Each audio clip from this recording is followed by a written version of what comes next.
Oke, sekarang kita udah masuk ke dalam pembahasan materi satu persatu tentang BUMD.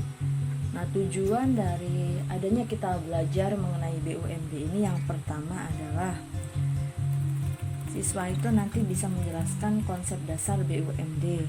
Siswa dapat menguraikan peran BUMD dalam perekonomian. Lalu siswa bisa menjelaskan tujuan pendirian BUMD. Siswa dapat mengklasifikasikan bentuk-bentuk BUMD.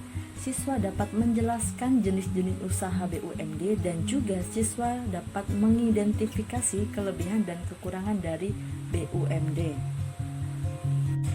Oke, kita akan bahas dulu nih mengenai konsep dasar BUMD.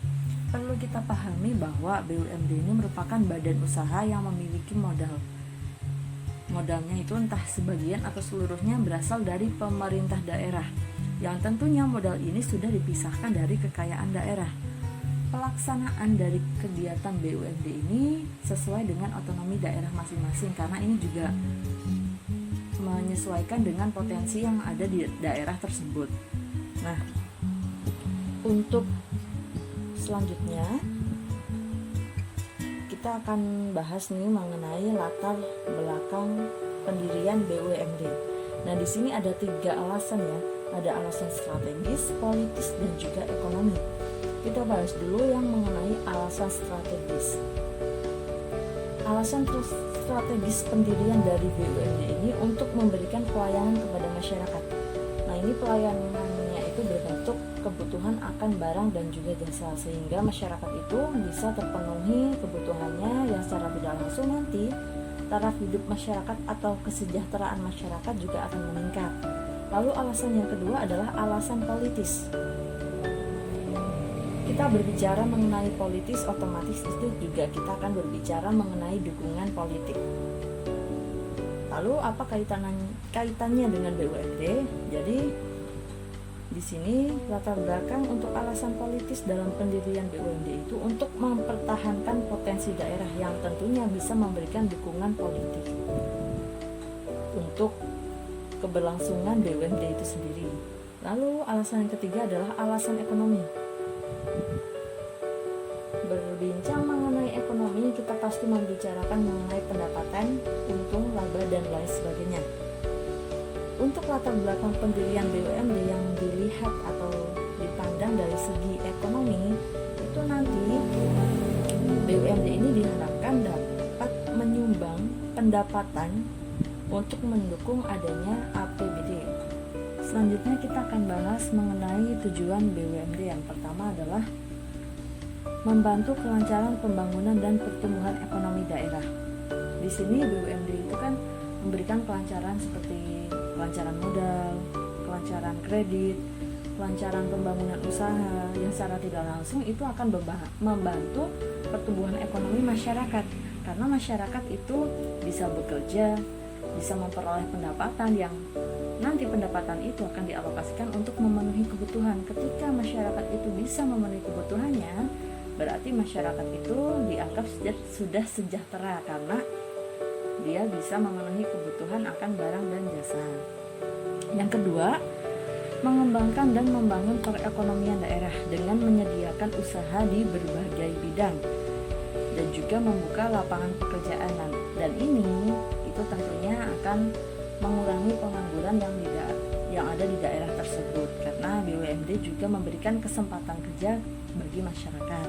Lalu yang ketiga, meningkatkan kekuatan dan kemampuan daerah dalam menyelenggarakan pemerintahan daerah tersebut melalui laba dari BUMD.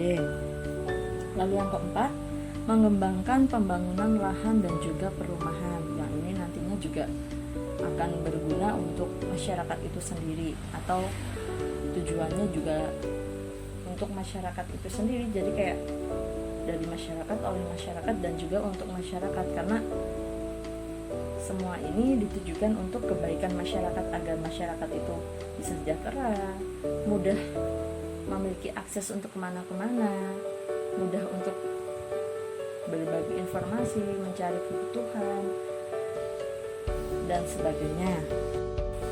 Lalu kita bahas mengenai peran BUMD. Jadi BUMD ini yang pertama sebagai pelaksana kebijakan daerah. dalam hal ekonomi dan pembangunan daerah, karena kan BUMD ini memiliki kegiatan yang bertujuan untuk memperoleh keuntungan yang nantinya akan menyumbang perekonomian daerah. Dan tentunya pelaksanaan ini juga disesuaikan dengan potensi yang ada di daerah masing-masing. BUMD juga mengembangkan potensi tersebut yang nantinya akan berguna untuk masyarakat. Masyarakat itu nanti akan menerima feedbacknya. Lalu yang kedua, memberikan dana pembiayaan pembangunan daerah. Yang ketiga, mendorong peran masyarakat dalam bidang usaha. Lalu yang keempat, memenuhi kebutuhan barang dan jasa untuk masyarakat. Nah, dari peran tersebut ada peran khusus dari BUMD, yaitu BUMD ini memberikan penerimaan daerah atau sebagai sumber penerimaan daerah melalui laba usaha yang dihasilkan dari kegiatan BUMD itu sendiri. Yang selanjutnya kita akan bahas mengenai bentuk-bentuk BUMD. Nah, ini ada dua ya. Ada perusahaan daerah dan juga perseroan terbatas BUMD atau yang perseroan terbatas di daerah.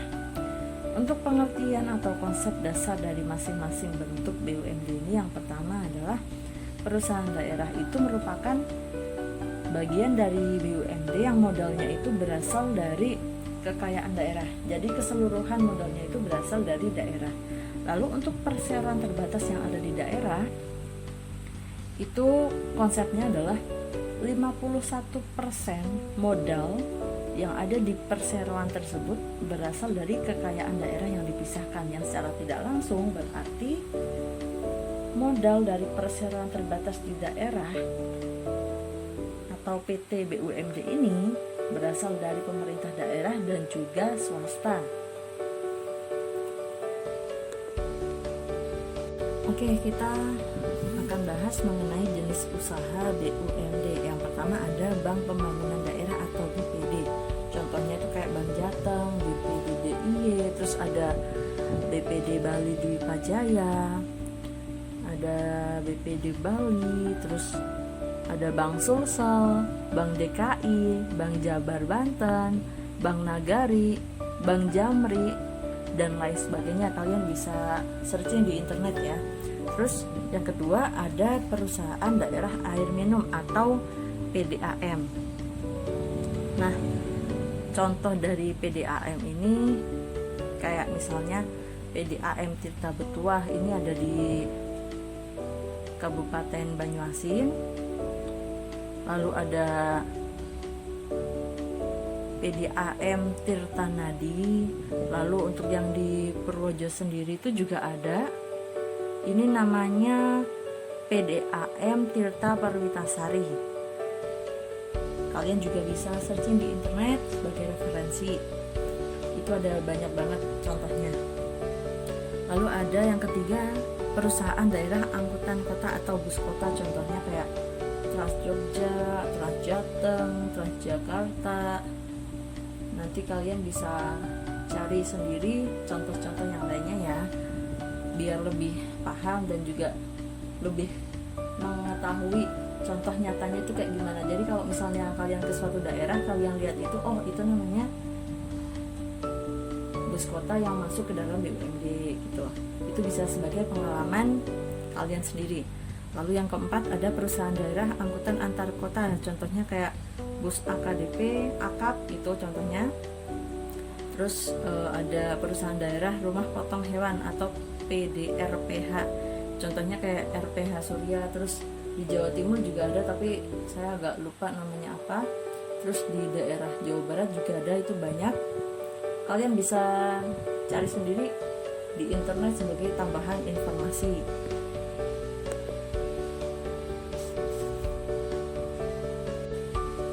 Nah, ini kita udah mulai bahas materi yang terakhir atau submateri yang terakhir mengenai kelebihan dan kekurangan dari BUMD. Kita bahas dulu yang mengenai kelebihan BUMD. Yang pertama, BUMD ini memiliki kegiatan usaha yang dapat melayani kepentingan masyarakat. Jadi BUMD ini memberikan pelayanan kebutuhan akan barang dan juga jasa yang secara tidak langsung nanti taraf hidup masyarakat juga akan meningkat. Yang kedua, BUMD ini memberikan memberikan perluasan lapangan kerja. Nah, tadi kan saya sudah menjelaskan atau menyinggung di awal ya tentang kayak pembangunan usaha. Nah, itu kan dalam membangun usaha pasti kita membutuhkan yang namanya tenaga kerja. Nah, secara tidak langsung dari pembukaan usaha tersebut, BUMD memberikan kesempatan kerja kepada masyarakat yang nantinya itu akan melakukan penyerapan tenaga kerja, dan juga ini bisa mengurangi pengangguran yang ada di daerah tersebut. Ketika masyarakatnya itu tidak menganggur, dalam hal ini adalah mereka ini bekerja, otomatis mereka memiliki pendapatan. Pendapatan tersebut bisa digunakan untuk memenuhi kebutuhannya, yang nantinya juga akan meningkatkan kesejahteraan dari masyarakat itu sendiri. Lalu kelebihan yang ketiga adalah membantu kas daerah. Di sini membantu kas daerah itu berasal dari laba yang dihasilkan dari kegiatan BUMD. Lalu yang keempat itu mencegah adanya monopoli atau eksploitasi dari pihak swasta atau dari pihak asing terhadap sektor-sektor penting dan potensial di daerah tersebut. Yang selanjutnya kita akan bahas mengenai kekurangan BUMD. Yang pertama, lapangan kerja dan fasilitas itu kurang dimanfaatkan dengan baik. Kalau misalnya lapangan kerja dan fasilitas yang diberikan itu tidak dimanfaatkan dengan baik, otomatis kan kegiatan usahanya juga berjalannya itu kurang efektif dan juga efisien, yang nantinya juga akan berdampak pada operasional perusahaan atau penerimaan dari perusahaan itu sendiri. Lalu yang kedua, kualitas SDM itu rendah. Nah, untuk meningkatkan kualitas SDM biasanya kita memberikan kayak semacam pelatihan keterampilan di BLK atau melalui seminar, workshop, terus ada motivasi, ada bimbingan juga yang dilakukan oleh BUMD itu sendiri. Lalu yang ketiga itu biasanya terjadi KKN, karena kan kalau pengawasannya yang lemah, terus kurang efektif dan efisien dalam pengelolaannya, kurang profesional juga, nah itu semakin besar adanya peluang untuk melakukan KKN. Lalu yang keempat, kekurangan BUMD adalah BUMD ini sering mengalami kerugian karena pengelolaannya yang kurang efektif dan juga efisien. Nah, dari penjelasan yang sudah kita bahas satu persatu tadi ya, kita bisa belajar mengenai BUMD. Jadi BUMD ini merupakan badan usaha yang modalnya itu secara keseluruhan atau sebagian berasal dari pemerintah daerah yang sudah dipisahkan dari kekayaan daerah tersebut. Lalu bentuk dari BUMD ini ada dua, ada perusahaan daerah dan juga perseroan terbatas, yang mana jenis-jenis usahanya itu ada BPD, PDAM, bus kota, rumah potong hewan, perusahaan dana angkutan antar kota. Lalu untuk tujuan dari BUMD ini secara tidak langsung juga untuk memberikan pemasukan bagi ekonomi daerah tersebut dan juga untuk meningkatkan kesejahteraan dari masyarakat. Untuk peran dari BUMD ini sendiri secara tidak langsung adalah memberikan dana pembiayaan, mendorong masyarakat untuk mengembangkan dan mengelola usaha, dan juga untuk memenuhi kebutuhan masyarakat akan barang dan jasa. Mungkin itu saja yang bisa saya sampaikan. Banyak salah dan kurangnya saya mohon maaf. Terima kasih pada teman-teman atas perhatiannya. Sampai berjumpa di pembelajaran berikutnya ya. Wassalamualaikum warahmatullahi wabarakatuh.